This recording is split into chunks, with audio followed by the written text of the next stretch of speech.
Merci d'écouter Dunia Kolda. Dunia Kolda. Bienvenue sur la radio la plus populaire du Sénégal. Dunia Kolda 98.7 FM, la radio la plus populaire du Sénégal. Mesdames et messieurs, il est exactement 21h passé de 4 minutes. Merci de nous avoir suivis. Merci également de nous avoir choisis sur la fréquence 98.7 FM Dunia Kolda, la voix du Fouladou. Mesdames et messieurs, c'est l'heure de votre émission intitulée Grand Place, une émission entièrement réalisée par Tidiane Dabo et présentée par Sadio Seydi. Encore une fois ce soir, par la grâce de Dieu, nous sommes revenus, n'est-ce pas, pour vous tenir compagnie pendant 1 heure de temps, n'est-ce pas, dans cette émission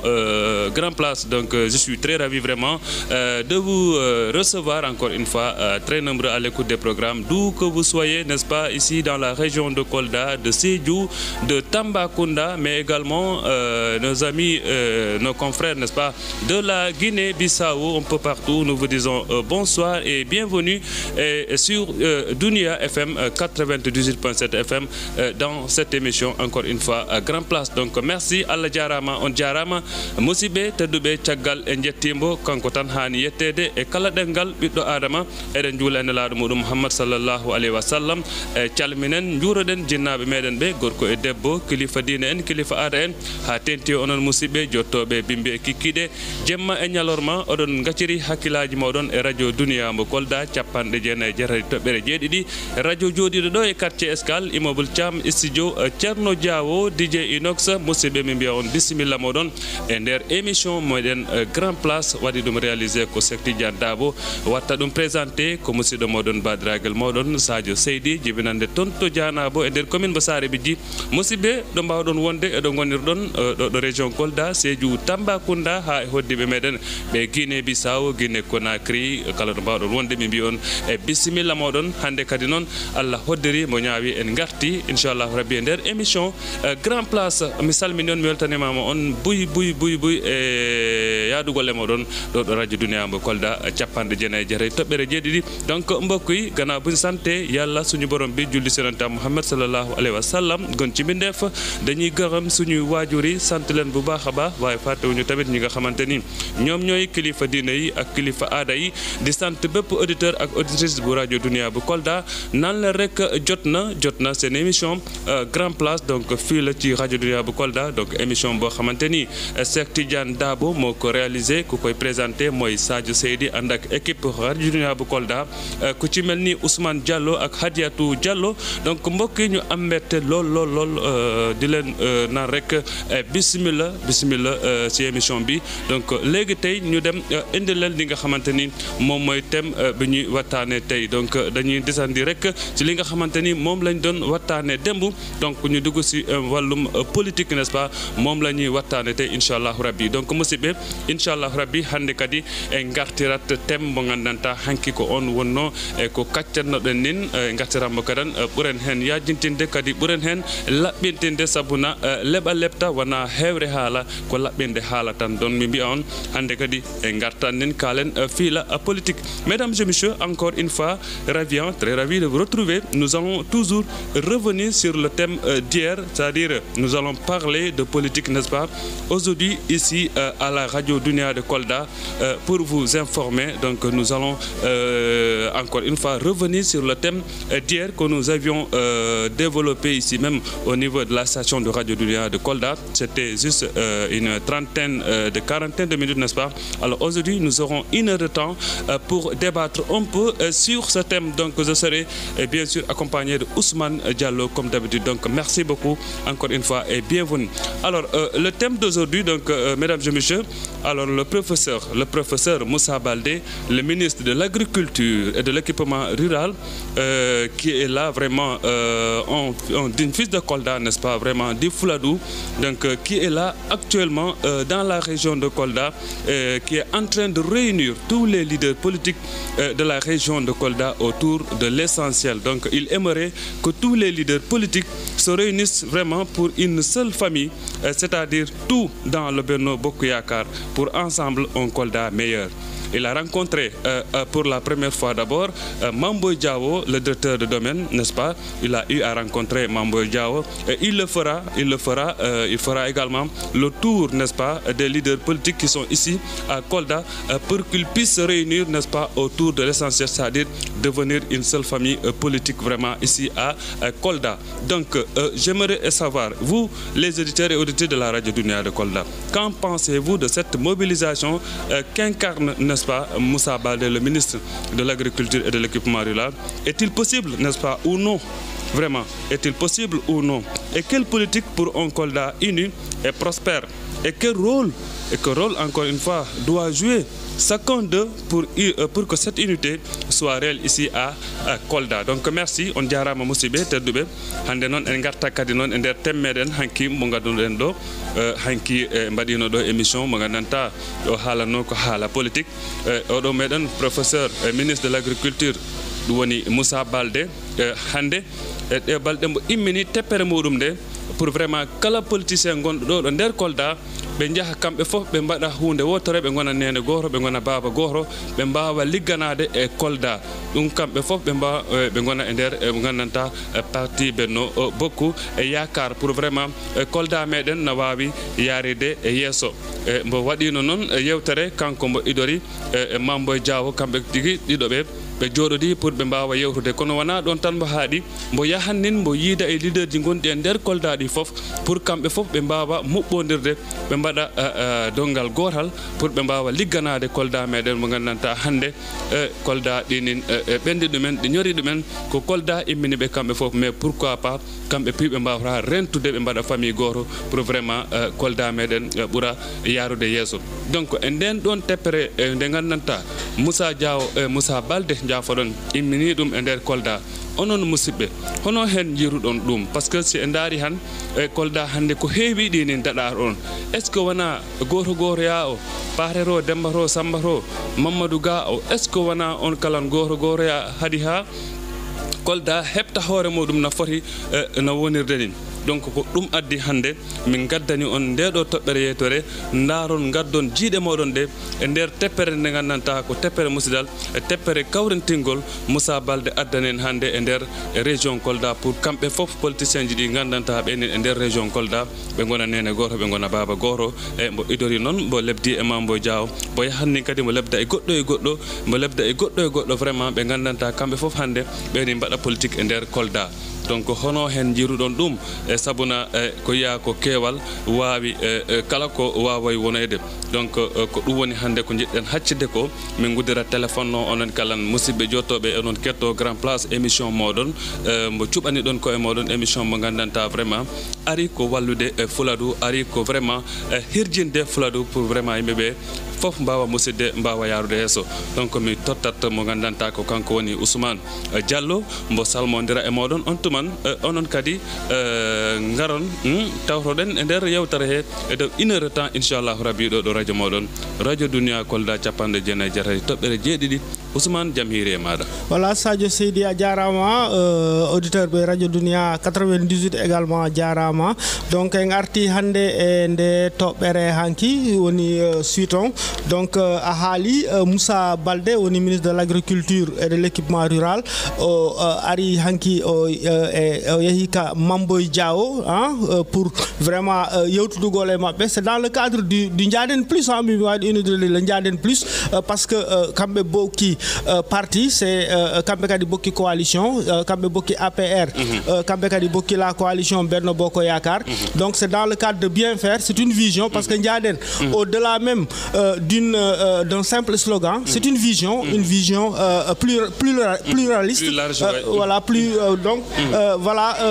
une vision pour vraiment votre objectif en vue des élections locales prochaines. Donc si hande Moussa Baldé yehi e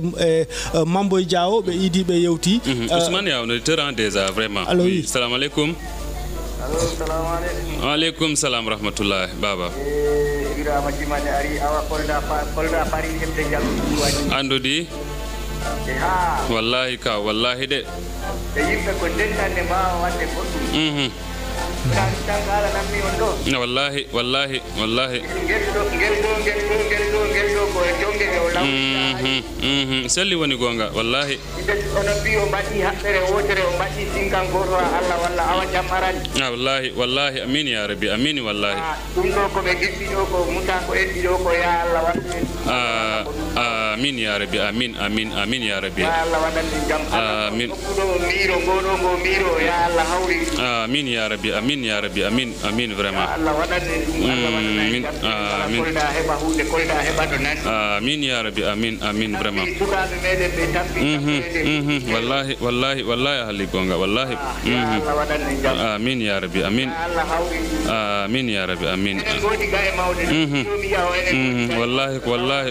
wallahi ko ɗum woni haala ma jamma e ñalorma wallahi yo ɗi kawral ari han none hunde watte ɗo wallahi ya Allah waɗanni kawral amin amin jarama awa inchallah jarama jarama tigi jarama guiɗo jarama tigi Ousmane anani vraiment ko yettere Allah donc par rapport e par ce que hande si a daari han gueɗe kewɗe ɗi wiye Kolda ala ɗum ɗo Kolda waɗani ɗum ɗo mais est ce que yaadugol maɓɓe ngol kamɓe foof hande ɓe gona famille goro politique tawa jarani ƴatto jarani gutti kam ngaafi kam ɓe quartier kemo ga o quartier gada para goto ɓe leader maɓɓe est ce que ko ɗum uyrara comme ko ɗum uyrara yaadundu yeeso ndu mais si woni kamɓe foof ɓe kaɓɓodi ɓe goni nene goto ɓe ndaara neɗɗo goro heeɗa yeeso par ce que kamɓe fof ko Kolda emina ɗumen on tuman noon tawa mbaɗani ko fulɓe mbatta ko kennama yeeso ɓe mbaɗama barbara andi ɗum kala nafta hunde nde yeeso Ousmane waaw en ƴettat goɗɗo Ousmane après mi hokkama nangen téléphone no keɓa commentaire salamu aleykum allo allo allo oui hono kirɗon tan hirani allo allo oui bisimilla maɗa kaw kande bisimilla allo voilà merci on wawi artude Ousmane bismillah donc Sadio Seydi a haali ɗum ɓe waɗa lekkolo ɓe wona neɗɗo goto woni une coalition parce que kamɓe mi haali ɗum dès le début kamɓe hawti parti on n'est ce pas kamɓe hawti parti woni APR kamɓe hawti coalition woni Benno Bokk Yakar mais ɗa andi e nder maɓɓe c'est à dire la coalition mo ɓeno jogui parti makko c'est des partis politiques différents de l'APR donc ɓen ari hande waɗi depuis 2012 kamɓe ɓe yaadi e président de la République et aussi au sein même de l'APR il y a des tendances n'est-ce pas ça y Kolda ɗo nous avons Mamboy Diao qui a sa tendance nous avons Bibi Baldé de l'autre côté mais ɓe fof kamɓe bokki APR avant même ɓe bokka la coalition Benno Bokk Yakar donc mo ɓeno addi programme makko vision makko par rapport no yarita naɓirta saare nde yeeso est-ce que wa donc hande si tawi donc Moussa Baldé est de l'autre côté également les politiciens à Kolda Bamol kadi j'avais appris kanko kadi o falno des candidats pour la mairie n'est-ce pas nous avons Abdourahmane Doura Baldé aussi de l'autre côté mais on parle là de la coalition Benno Bokk Yakar président de la République kanko waɗi choix en haali ɗum hanki kanko inni il va choisir un candidat dans la coalition ou dans l'APR maintenant ɓe ya hedditiɓe tendance ji ɗin ɓe jokka ɓawo makko mais ɗon Sadio mi inquiétude on la noon to woni c'est vrai ɓe waɗa c'est bien beau yimɓe ɓe waɗa coalition n'est-ce pas kamɓe ɓe waɗa coalition pour en vue des prochaines élections mais par exemple si tawi mo ɓe no jogui militant ɓe makko lani les militants mo ɓe no jogui militant makko maintenant si le président de la République par exemple on va choisir n'est-ce pas un candidat parmi ces candidats là alors que les autres peut-être qu'il ne fait pas le poids ou qu'il fait le poids ça dépend et entendement est-ce que nous avons de frustration est-ce qu'il y a de ta frustration au sein même du camp politique c'est-à-dire le Benno Bokk Yakar ou l'APR est-ce que j'aurais aimé comme quand c'est un vote à suffrage direct la population doit choisir le candidat qu'il croit être le bon voilà d'accord merci beaucoup Ousmane donc le candidat mo gandanta ko on mo ɗimme kamɓe fof ɓe gandanta hande ko kamɓe goni ko'ele ɓe ko kamɓe goni leader ji ɗi kamɓe fof Ousmane si ɓe kawri han vision Moussa Baldé o si ɓe siɓe kawri hannde kamɓe fof ɓe kawri ɓe ngoni famille goto mais ñakkata kadi ɓe mbawa haccide ɓe mbawa famodirde kamɓe tan ɓe cuuɓo mo gandanta ko on heɗantaɓe yeeso wona ala tête de liste on tuman golle ɗe ɓe cakta ɗumen golle ɗe kamɓe fof mbawa ɓe wallodirde mais si woni noon ko goto ya si oɗo wona ga oɗo wona ga Ousmane ɗum addat tirayoma donc si woni noon yeehi ha famama ɓeɗo de région mumen o ɓe pamodirani e ko heewi ko addata ɗum addata Kolda siwtortake ɗum addata ko heewi ko kala daɗa en e kono noon si ɓe jeehi ɓe jii vraiment e nder Kolda ɓe kamɓe fof ɓenen muɓɓodiri leader ji politique ji ɗi fof ɗini muɓɓodiri goni nene goto baba goto han Ousmane ko heewi datta en ɗo feccereto wallahi en keɓat toon goɗɗum. Assalamu aleykum musidɗo.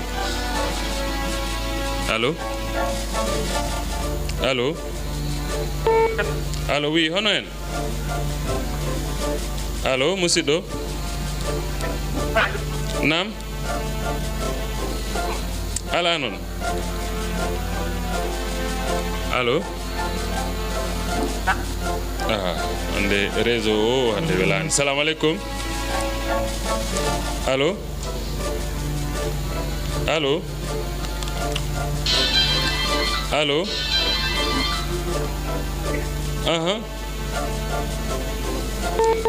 voilà aɗa wawi artude musidɗo aɗa wawi artude saabu minen keɓama normal donc ha hande 77 275 95 58 ko on tigui woni numéro o ko ɗon mbawton ñoƴƴude on tuman tawe ɗon. Salamu aleykum. Waaleykum salam wa rahmatullah. Bisimilla ceerno. Sadio on calminama. A tontama ceerno. mi nani ko woni ko panɗaɗo joni wallahi so tawi kamɓe heeɗoɓe yeesoɓe so tawi ɓe kawrani ɓe cumna walla ɓe tawi so ɓe cuuɓi cuuɓaɗo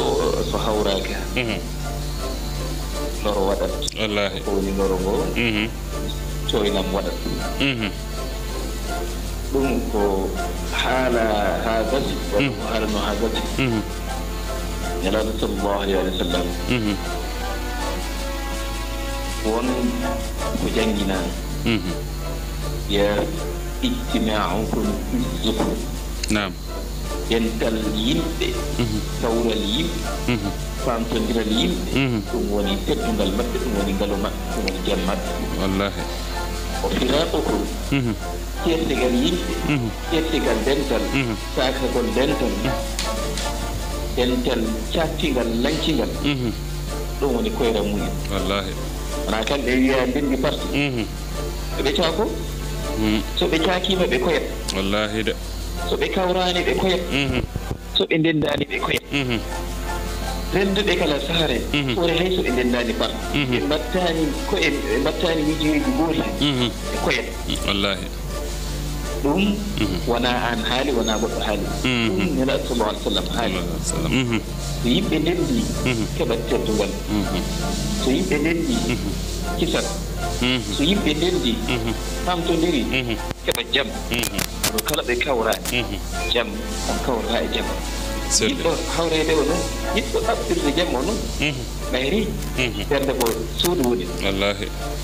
wanima e nde suudu ma a ɗaɓɓiri ɗon jam a heɓat ɗon jam ɗon noon kala mo ɗaɓɗani jam a heɓata jam wallahi awa noon ɗaɓɓen jam ɗaɓɓen kawral laaɗo sallallahu alih w sallam ɓi o kawral moɗon woni teddugal moɗon teddugal moɗon ɗum koyral moɗon wallahi yo Allah suuɗe noon amin ya rabbi amin noon so en ɗaɓɓi jam ko kawral wallahi ɗaɓɓi kawral ne ɗaɓɓi jam ɗum noon assalamu aleykum waaleykum salam rahmatullah jarama ceerno jarama tigui Ousmane anani donc ha hande 77 275 95 58 ko hunde nde gandanta ɗi satti sattani Ousmane sabuna hande enen fof immani en hande welanta en ko wiye Kolda heedi yeeso Kolda heeɓi kala ko wawre heɓede to ittere to Kolda heeɓi ɗum sattat fan kono Ousmane hande si goto ɓe si noddi yimɓe muɗum ɓe joɗɗinaɓe andinaɓe ko Kolda immini minen Kolda immini Abdoulaye Bibi immini Moussa Balde immini Mamboy immini Bamol immini Abdourahmane immini kala gandanta ko leader politique e nder Kolda andinaɓe vraiment hande yimɓe ɓe ɗi paala hawrude gona nene goto gona baba goto saabu Kolda meɗen ya jandigol jaajol ha ko poɗo nder tan saabu foɗo o woda ko jibinoyo to yesso ko gandanta sagani e dow dental donc Ousmane goɗɗo ari salamu aleykum mbo yeehi Ousmane waaw donc Sadio a haali ɗum joni donc ko vraiment coalition o haali ɗum joni c'est-à-dire ɓe bokka idée ɓe bokka aleykum salam bisimilla musidɗo jaam tan tan a hirani ndimi jaltuɗo noon eyi won talijo mo ciwrolmi ɗo wiyo aƴƴino lamɗo hoko haɗi fula ɗumen yara yeeso hoko haɗi Kolda yara yeeso so kes ɗum miiji ɓe joni hokora meɗen walla ko lambino ɗum de walla ko yimɓe fula ɗum naɓe ko lambino noon enen en lamdoto ɗum politicien jeɗi kayen haɗi yaade fula ɗum yara yeeso par ce que so ɗi duuɓi lawɗi no Kolda o fuɗɗa waɗede joni ni walla fuɗɗano waɗede ni si continue noon fa e garnoɗo fof ko watno ɗe golle o yataɓe yeeso hanna yeeso talanir kennaɗo e sengo ngo hennago kankane emo tinno commune muɗum o wallahi no sañiri no moƴƴiri no ɓe daɗiri e banggue basal ngalu ara o ɗum won yimɓe jarano yeeso noon so tawi mi hennama sengo han so kenna ceetnaɗo ɗon o wonne kala laara poos muɗum o laara musiɗat o laara ko nafara ɗum goɗɗo kala noon goɗɗo kala noon laabi kelleji keɓorako ñamdu helleru heɓorako basal ara hoɗo yimɓe gaɗele koɗo e yimɓe ala guittanowo wallahi jomo feere alba e wonde e basal muɗum wawata feere mum nde wawata ɗo ɗaɓɓere won jooɗiɓe faala liggade kono noon ɓe gondi peeji men kala ballal ngal noɓe liggori an noon poɗɗoɓe walide o an ko jiita ko tan an ko si ari won ko arata tan mbatta e poos maji wallahi wona noon noon ɓe ɓawɓe ɓen huɗan Allah suuɗen Allah min yaare noon ko kamɓe ɓe tawa e wuttoɓe fulodu yaar wuttudu o ɓaawa ɓe falama nabde fulodu yeeso kala ɓe taɓat fulodu yeeso wallahi kala enen keewi añ ɓen keɓat moƴƴuɗo e meɗen ha fara kaɓoɗen wallahi kelten koyɗen enen mbayi noon wallahi enen mbayi noon e beela wallude noon kala de en keɓat darano ha fara mbiyen awa fala en ko mbaren ko o moƴƴani wallahi ene o maayi en wiye awa he yaari kaari moƴƴine nde tigi he yaari kaari moƴƴine nde te moƴƴe mon nde o cali ɗum moƴƴere muɗum tawa boni awa noon ɗi fi jikkuji ko jikkuji men celli en jiyata moƴƴude e meɗen eɗen ganda moƴƴude e meɗen o fanoɗen mo mbaren ngo heddi ko mbiyene kaari moƴƴine yesa allahu akbar amin ya rabbi amin ya rabbi amin vraiment Fuladu mbo yoni Ousmane garten seeɗa e artiste meɗen ɗo woni Ofkin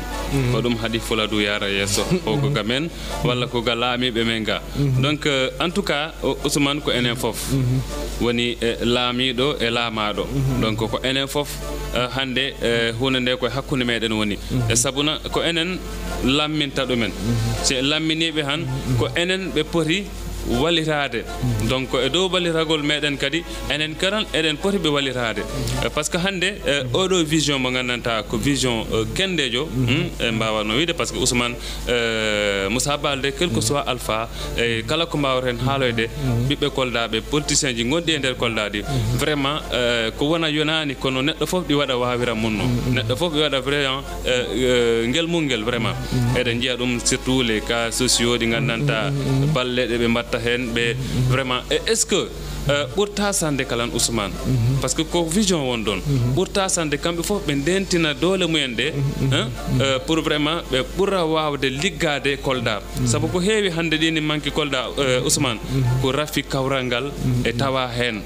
par ce que si Ousmane hettiro ngoro sengo han si Ousmane ɗo liggoro ga han mino membinta ga mina Ousmane gaynata Ousmane koni mino lokkito ɗum mino yurnito ɗum mais est ce que si mi ɓattima Ousmane han Ousmane siko doyɗe ɗiɗi hattanta han mais min mino wawi addude doygal gotal wona doyɗe tati min battida min gona nene goro min gona baba goro si wona ɗum han si élection locale yoni ɗo han a tawat gonduɗo nene goro e baba goro e gondi e galle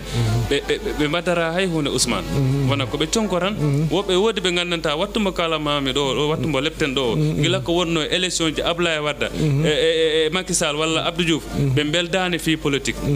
mais hoɗum waɗi ɗum ko rafi kawral donc on ngalni kawral ari vraiment eɗen ñaagui kamɓe kalan ɓe garoɓe jooɗoɓe kaltida Ousmane ƴetto oɗo allo allo waaleykum salam jam tan alhamdulillah jam tan de jam tan alhamdulillah ono jemma o ba alano inde nde min eyyi mi hinni on awa min tontimama baba baba siddawani aha tigi miyo eyyo ɓe goro wona ko hoorejo en mbi ko parti goto woni ayi kisa ɓe keɓa kasiɗiroyede goto o wiro jonno ɓe mballappol goto goro o heɓa ka sippirede a anda ɗo doole mum de tolni ɗo wiro no mballappol goto sippiro mumen awa jono eyyi en keɗotoɓe de ha garen sabu hen ni mumen ka en ɗoyata woodi gandaɓe hen ko tigi tigi tigi wallahi woodi ɓe gandaka hen tigi tigi andi politique Kolda o eyyi a yii ɗum han fayda a haawete